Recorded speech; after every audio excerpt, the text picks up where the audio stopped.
Good morning po sa lahat. Praise report to give glory to our God, our Savior, Jesus Christ. Last 2 Sundays ago, meron po tayong pinag-pray. Si Sian Ethan Salamansa at saka si Patrick de la Cruz. Si Sian po, about 10 years old. Pamangkin po siya nung attendee natin. Ewan ko lang kung nandito na po sila ngayon. Meron siyang congenital heart disease. Pero kahapon po, is out of the hospital na. Praise the Lord. Magaling na po si Sian. Hallelujah. Palakpakan po natin ang Panginoon. Si Patrick de la Cruz po, he suffered from high blood pressure. Last 2 Sundays din po, pinag-pray natin siya. Wala pong naging damage. Hallelujah. Talagang magaling na rin po. Nagpapahinga sa bahay. Nagpapagaling na rin po ng todo sa bahay.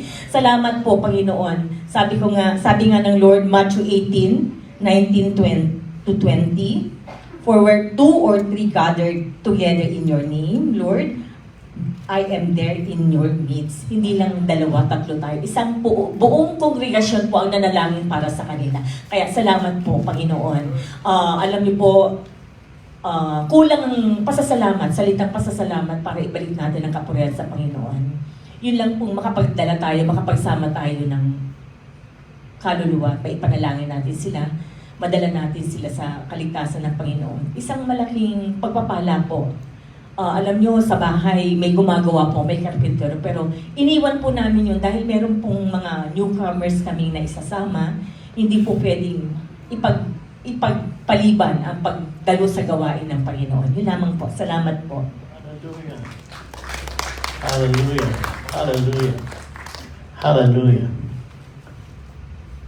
I wanted to share that with you so that you can see that truly our God is a prayer answering God.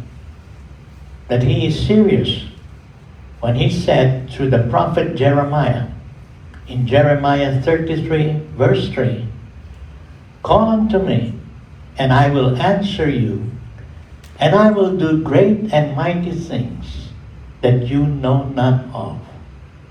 And so I would encourage you that if you have prayer requests, give them to me or send them to us, send them to the intercessors so that we can pray for them.